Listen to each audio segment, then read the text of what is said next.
Aleluia, aleluia.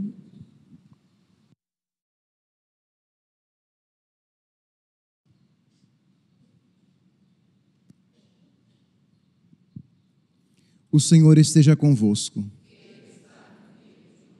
Proclamação do Evangelho de Jesus Cristo, segundo Mateus. Naquele tempo, disse Jesus aos seus discípulos esta parábola. Um homem ia viajar para o estrangeiro. Chamou seus empregados e lhes entregou seus bens. A um deu 5 talentos, a outro deu 2 e ao terceiro 1. A cada qual de acordo com a sua capacidade. Em seguida, viajou. O empregado que havia recebido 5 talentos saiu logo, trabalhou com eles e lucrou outros 5 talentos. Do mesmo modo, o que havia recebido 2, lucrou outros 2. Mas aquele que havia recebido 1 só, saiu, cavou um buraco na terra e escondeu o dinheiro do seu patrão. Depois de muito tempo, o patrão voltou e foi acertar contas com os empregados. O empregado que havia recebido 5 talentos, entregou-lhe mais 5, dizendo: Senhor, tu me entregaste 5 talentos, aqui estão mais 5 que lucrei. O patrão lhe disse: muito bem, servo bom e fiel. Como foste fiel na administração de tão pouco, eu te concederei muito mais. Vem participar da minha alegria. Chegou também o que havia recebido 2 talentos e disse: Senhor, tu me entregaste 2 talentos, aqui estão mais 2 que lucrei. O patrão lhe disse: muito bem, servo bom e fiel. Como foste fiel na administração de tão pouco, eu te confiarei muito mais. Vem participar da minha alegria. Por fim, chegou aquele que havia recebido 1 talento e disse: Senhor, sei que és um homem severo, pois colhes onde não plantaste e ceifas onde não semeaste. Por isso, fiquei com medo e escondi o teu talento no chão. Aqui tens o que te pertence. O patrão lhe respondeu: servo mau e preguiçoso. Tu sabias que eu colho onde não plantei e que ceifo onde não semeei? Então devias ter depositado meu dinheiro no banco, para que ao voltar eu recebesse com juros o que me pertence. Em seguida, o patrão ordenou: tirai dele o talento e dai-o àquele que tem 10, porque a todo aquele que tem será dado mais e terá em abundância, mas aquele que não tem, até o que tem lhe será tirado. Quanto a este servo inútil, jogai-o lá fora, na escuridão, ali haverá choro e ranger de dentes. Palavra da salvação.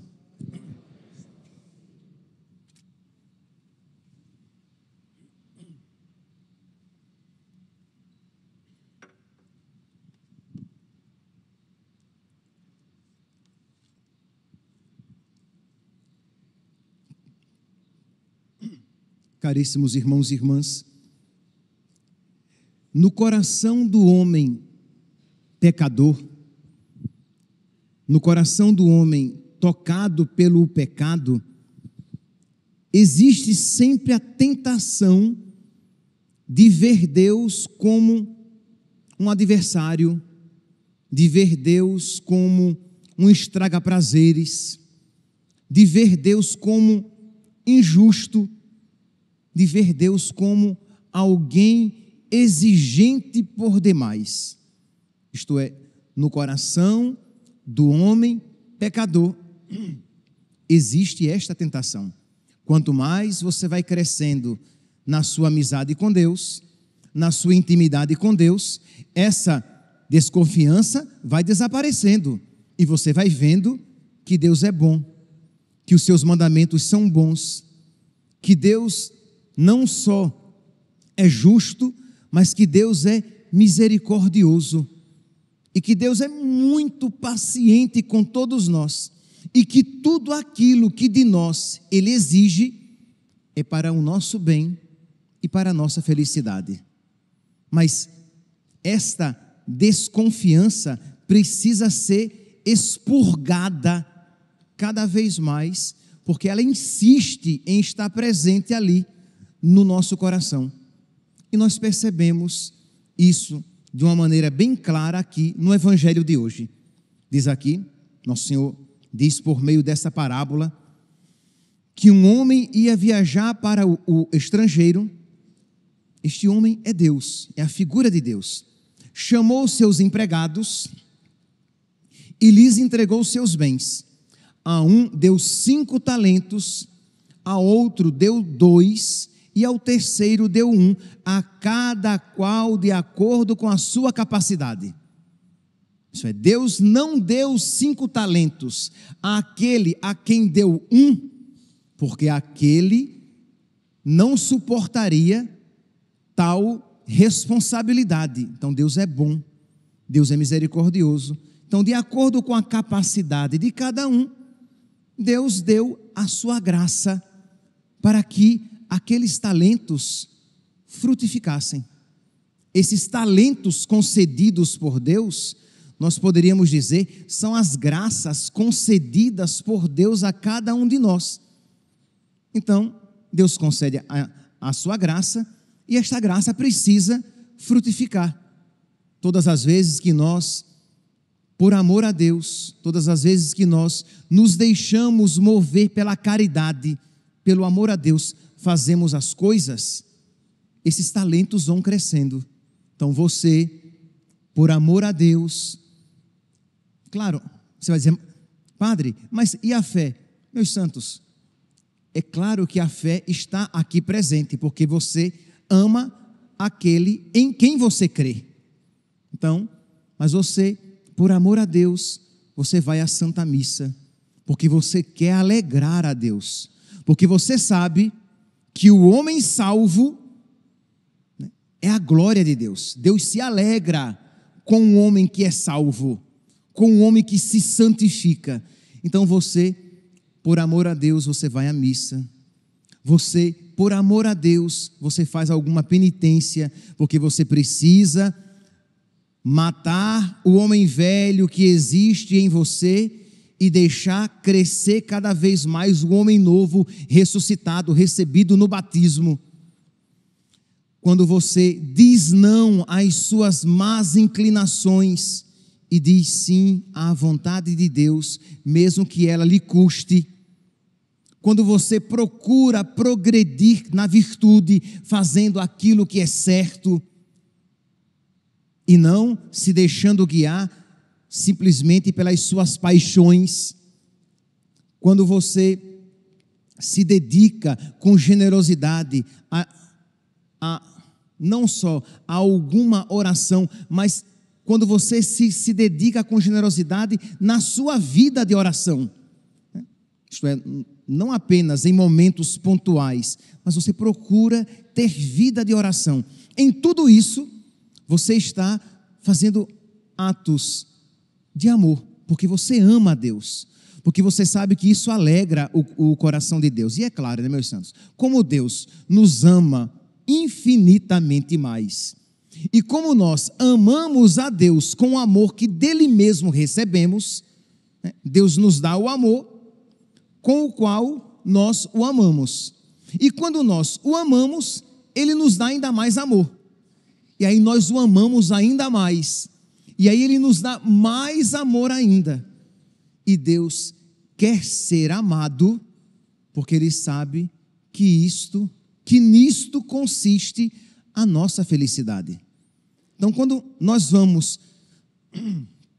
progredindo cada vez mais, os nossos talentos vão frutificando, vão aumentando. A graça de Deus em nós vai crescendo cada vez mais. Pois bem, então diz aqui que Deus concedeu os talentos a cada um segundo a sua capacidade, que este homem viajou para o estrangeiro, depois ele voltou para pedir contas daquilo que ele tinha confiado a cada um. Então é uma imagem de Deus que nos concede a sua graça, e esta graça que precisa ser frutificada. Então aqui, meus irmãos, e pelo amor de Deus, aí o diabo começa a colocar no seu coração medo. Nossa, Deus vai exigir, vai prestar contas, vai querer que eu preste contas das graças que Ele me concedeu. Não é para ter medo, muito pelo contrário, é para ter alegria. O meu Senhor vai voltar e Ele vai me recompensar, porque eu tenho progredido na minha amizade com Ele. Então isso deve ser motivo de alegria. Aquele que nos ama está voltando. Aquele que nos ama, com aquele que nos ama, nós iremos nos encontrar. Então deve ser motivo de alegria e não de medo. Quando você vai se encontrar com uma pessoa muito boa, com uma pessoa que muito ama você, isso brota alegria, não tristeza. Isso brota entusiasmo, não medo. Mas o diabo é astuto e ele vai ali semeando no seu coração: ah, não, Deus é muito exigente, Deus é injusto, Deus é mau. Você deve ter medo desse encontro com Deus. Cresçamos, meus santos, cresçamos no amor a Deus, procuremos fazer tudo por amor a Deus, supliquemos a graça de Deus, coloquemos em prática a palavra de Deus, e nosso Senhor vai sempre nos socorrer com a sua graça, e nós veremos cada vez mais como Deus é bom. Provai e vede.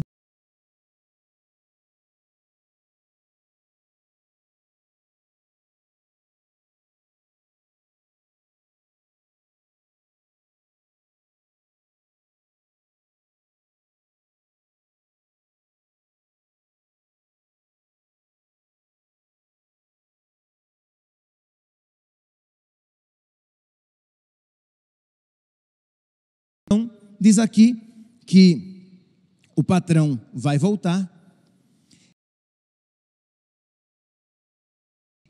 dos seus empregados.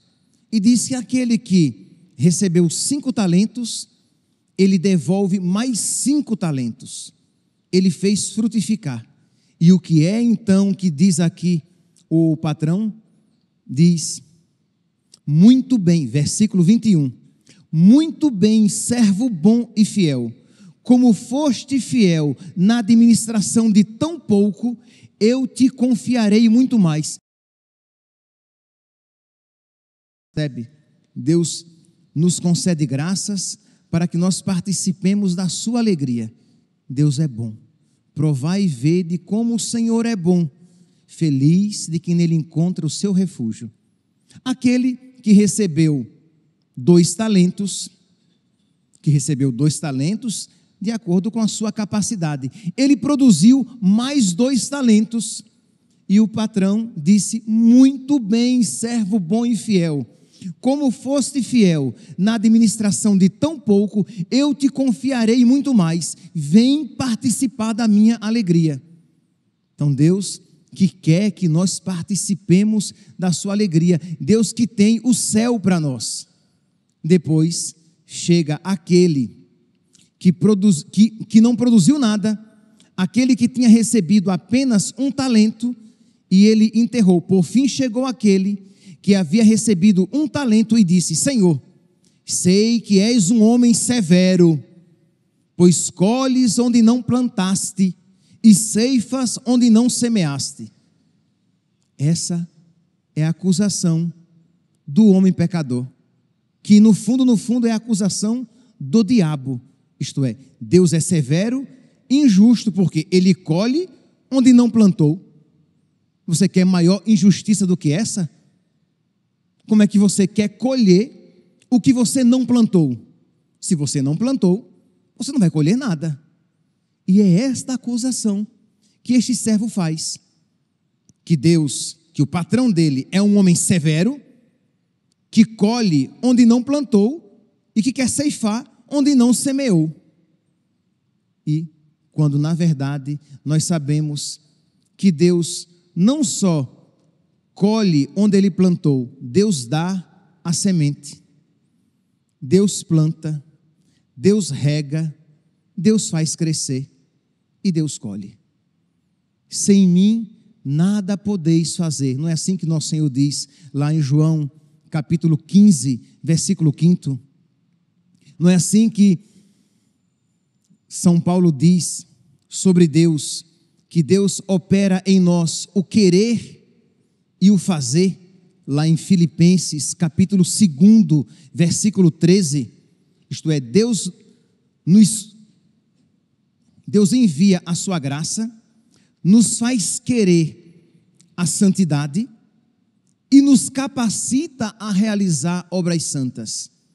Deus é bom, provai e vede como o Senhor é bom. Vamos lá, meus santos, hoje nós iremos expurgar, extirpar do nosso coração toda desconfiança maldita, toda desconfiança mentirosa, que quer acusar Deus, que quer dizer que Deus é muito exigente, bem que Deus poderia não querer o que Ele quer, bem que os mandamentos de Deus poderiam ser menos exigentes, porque tais mandamentos são capricho de Deus.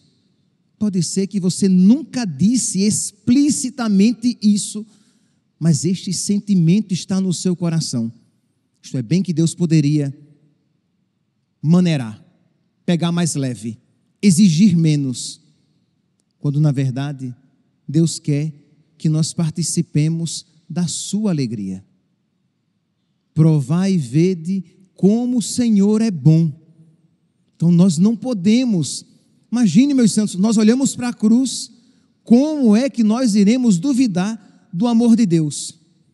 Ele se fez homem, e Ele se fez homem para morrer na cruz, Ele se fez homem para sofrer por nós, para não deixar dúvidas do seu amor por nós, porque Ele nos amou e nos amou até doer. E não só, Ele não só se fez alguém, homem na cruz, mas Ele se fez, entendamos aqui, coisa. Isto é, nós encontramos Jesus, seu corpo, sangue, alma e divindade nas aparências do pão.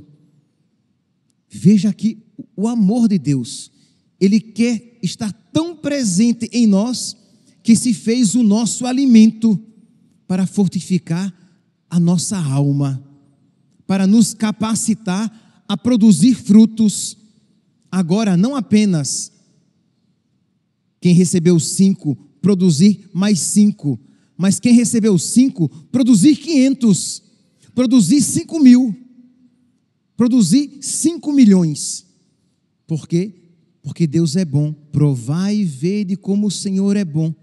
Então, eu não estou aqui querendo colocar um fardo sobre você, mas é necessário que você bata no peito e diga: eu não sou santo por miséria minha, porque eu sou um servo mau e preguiçoso, mas eu não quero ser, Senhor. Me ajude a mudar este meu coração. Mas é importante que você reconheça, por dever de justiça, que Deus é bom e você é mau e preguiçoso, que Deus tem concedido todas as graças que nos são necessárias para que nós progridamos, para que nós frutifiquemos. E se não temos progredido e frutificado, é porque somos servos maus e preguiçosos. Mas precisamos, sabendo que Deus é bom, sabendo que misericórdia e piedade é o Senhor, então nós não temos medo de pedir ainda mais, como se muito Ele já não nos tivesse concedido. Concedeu muito, mas nós, sabendo que Ele é bom, nós dizemos: Senhor, me dá mais. Vence, Senhor, as resistências que existem no meu coração.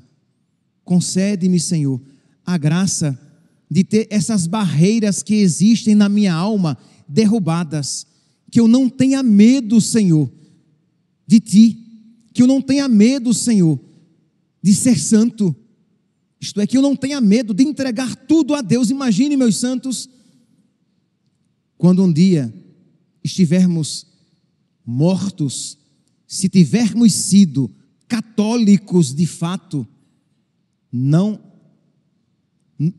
se poderá escrever assim: aqui jaz alguém que se arrependeu de ter sido católico. Nunca.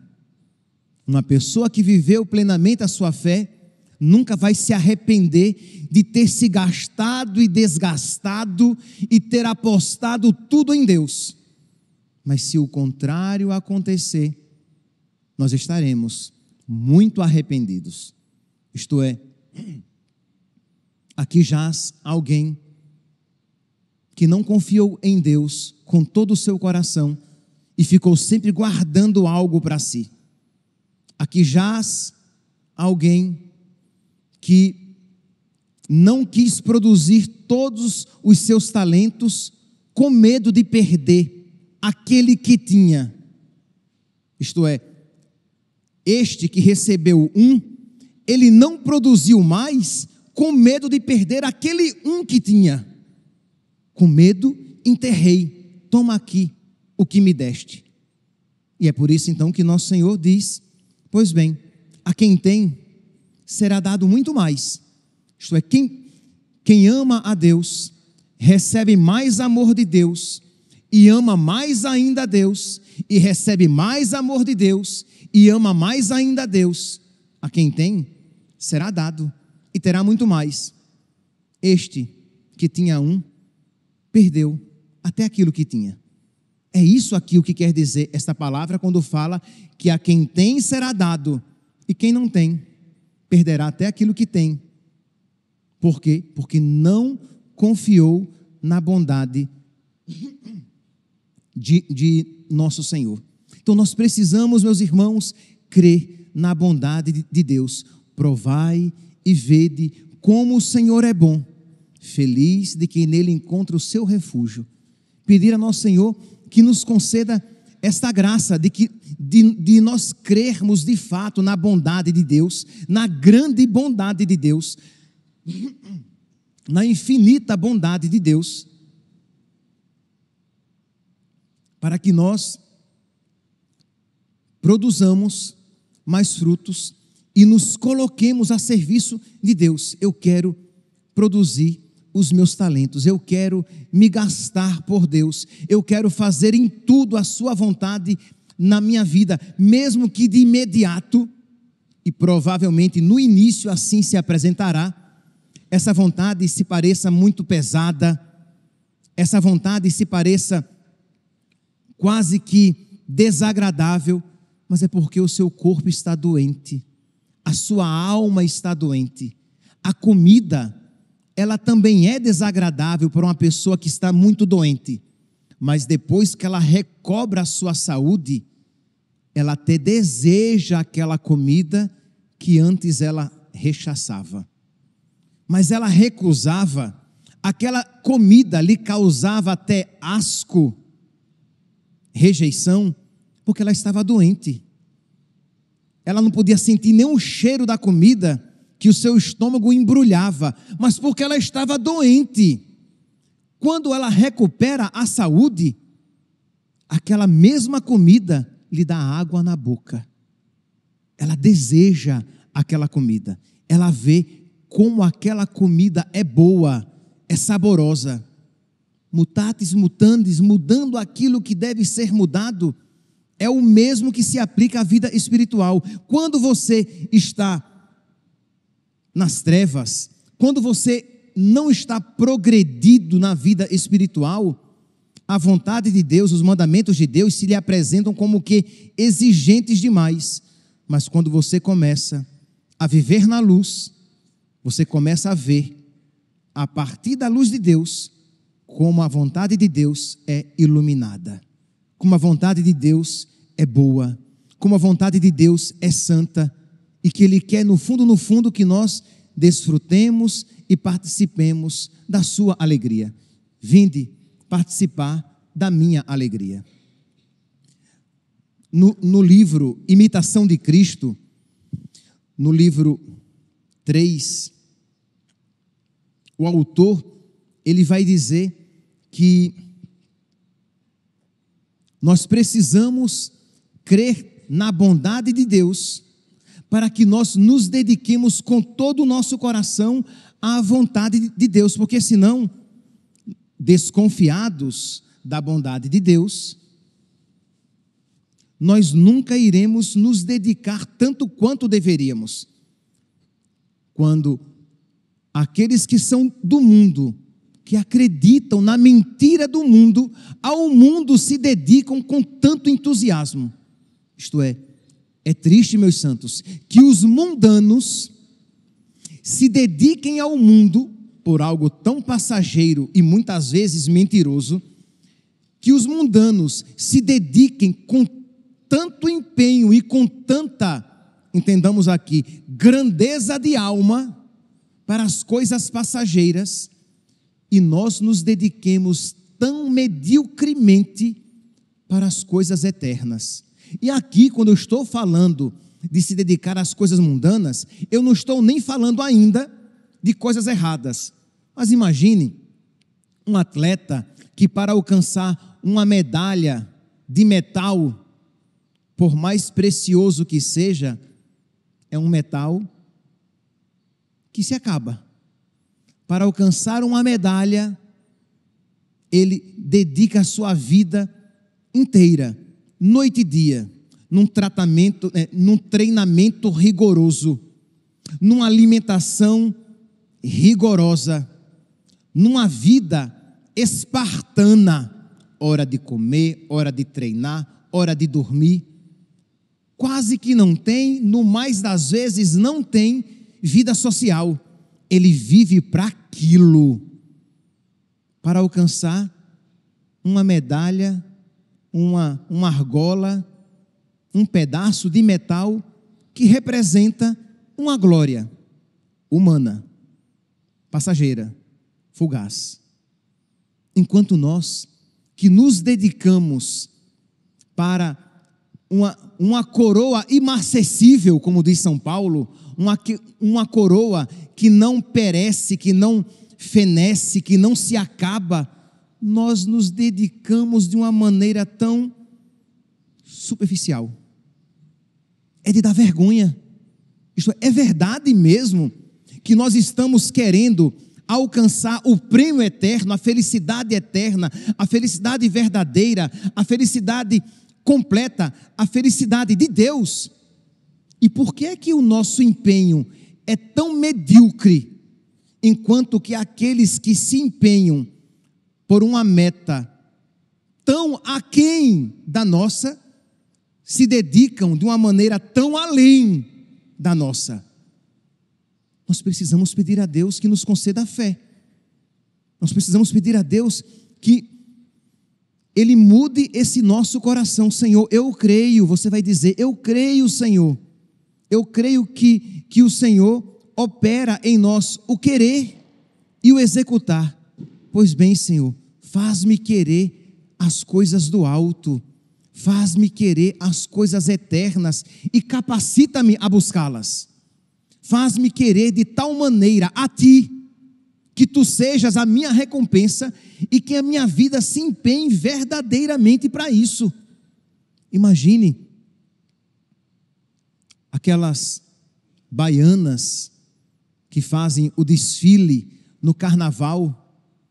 Quando termina o carnaval, elas já começam a se empenhar, a trabalhar para adquirir, para confeccionar a sua próxima fantasia.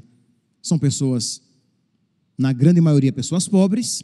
Então elas passam o ano inteiro, porque cada uma adquire a sua fantasia, paga pela sua fantasia, e elas passam o ano inteiro juntando, guardando o que resta e o que não resta daqui e dali, para poder confeccionar a sua fantasia por uma glória tão passageira e tão duvidosa. Mas elas passam o ano inteiro para se revestir de baiana. E nós, meus santos, que somos chamados a nos revestir de Cristo, o que isso fazemos? Nosso queixo deveria cair. nós deveríamos corar de vergonha. E é necessário que nós vejamos as coisas como tais, para que batamos no peito, dizendo: Senhor, tende misericórdia de mim, porque sou pecador. Como o meu coração é medíocre, Senhor. Como a minha fé é pequena. Eu sou um servo mau e preguiçoso, mas ajuda-me, Senhor. Eu não quero ser. E interessante que este descontentamento já é fruto da graça de Deus no nosso coração. E se Deus está despertando no seu coração um descontentamento pela sua vileza, pela sua baixeza, é porque Deus quer fazer você grande, é porque Deus quer elevar a sua alma. Então que maravilha, se Deus está despertando essa contrição, é porque Deus quer fazer algo diferente. Então peçamos, supliquemos e cooperemos com a graça de Deus para que essa transformação aconteça. Então diz aqui o livro Imitação de Cristo, e vamos aqui. Eu disse: feliz a quem instruís, Senhor, e lhe ensinas a tua lei, para que o alivies nos dias maus. Eu, diz o Senhor, ensinei no início aos profetas, e até hoje não cesso de falar a todos, porém muitos à minha voz são surdos e endurecidos. Deus fala, mas nós culposamente somos surdos e duros de coração. Isto é, não é que a palavra de Deus não seja potente o suficiente para romper a nossa surdez. Não é que a voz de Deus não seja forte o suficiente para tocar o nosso coração. Não. Porque Deus não nos obriga a ouvir aquilo que nós não queremos. E nós culposamente nos tornamos surdos e endurecidos. Eis que estou à porta e bato. Se você abrir, eu entro e mudo o seu coração. Se você não abrir, eu passo. E você perde a graça. Não percamos. Vocês que estão aqui e vocês que acompanham pelas redes sociais, cada um aqui está vendo a dureza do seu coração. Cada um está aqui percebendo a surdez da sua alma. Isto é, você ouve esta palavra e você não quer acolhê-la na sua alma, porque você sabe que ela é transformadora. Porque você sabe que se você acolhê-la, ela vai incomodar, ela vai ferir, mas ela vai curar, ela vai mudar a sua vida. Mas você não quer. Mas você então peça a Deus a graça de querer. Alguns querem, maravilha. Alguns não querem, mas sabem que devem querer. Então peça: Senhor, eu não quero, mas eu quero querer. Eu quero querer ser santo, eu quero querer ser dócil. Eu quero querer me deixar transformar. Ajuda-me, Senhor, porque existe uma luta muito grande no meu coração. Mas vinde, ó Deus, em meu auxílio, socorrei-me sem demora. Suplique a graça de Deus, porque, meus santos, Deus quer nos transformar a todos, mas Ele espera uma brecha que seja no nosso coração. Pois bem, continua, e já estou terminando, continua aqui o autor do livrinho Imitação de Cristo. Muitos se comprazem, olha aqui, a vergonha. Muitos se comprazem em atender ao mundo mais do que a Deus. Com maior facilidade seguem os apetites da carne do que a vontade de Deus. O mundo promete coisas temporais e pequeninas, e é serviço com imensa cobiça. O que o mundo oferece é pequeno, é passageiro. E quem o serve, serve com empenho, com tenacidade, com determinada determinação para as coisas passageiras.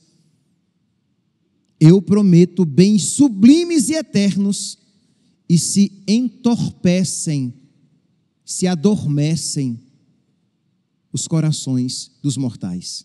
Isto é, corações indiferentes. Deus oferece a vida eterna. Deus oferece a felicidade eterna. Deus oferece a participação na sua natureza divina. E nós nem nos encantamos com isso. Peça, meu santo, peça a Deus mais fé. Peça a Deus que Ele transforme o seu coração. Reconheça: meu Deus, tenha misericórdia de mim, eu sou um servo mau e preguiçoso, mas eu não quero ser um servo mau e preguiçoso. Eu quero produzir muito os meus talentos, porque eu quero entrar na tua alegria. Ajuda-me, Senhor. Quem me serve e obedece com tanto empenho, é uma pergunta. Quem me serve e obedece com tanto empenho em todas as coisas, quanto se serve ao mundo e aos seus senhores? Isto é, você que se dedica com tanto empenho para as coisas do mundo, será que você se empenha também para as coisas de Deus com empenho semelhante? Cora de vergonha, servo preguiçoso e descontente. Cora de vergonha. Porque aqueles, os do mundo, estão mais prontos para se perderem do que tu para encontrares a salvação. Que nós peçamos então, meus santos, por intercessão de Nossa Senhora, de São Miguel, dos nossos anjos da guarda, a graça de nós correspondermos cada vez mais com a graça de Deus, para que não sejamos mais, pelo menos, servos maus e preguiçosos, mas estejamos nos preparando para entrar na alegria eterna do nosso Deus. Louvado seja nosso Senhor Jesus Cristo, para sempre seja louvado.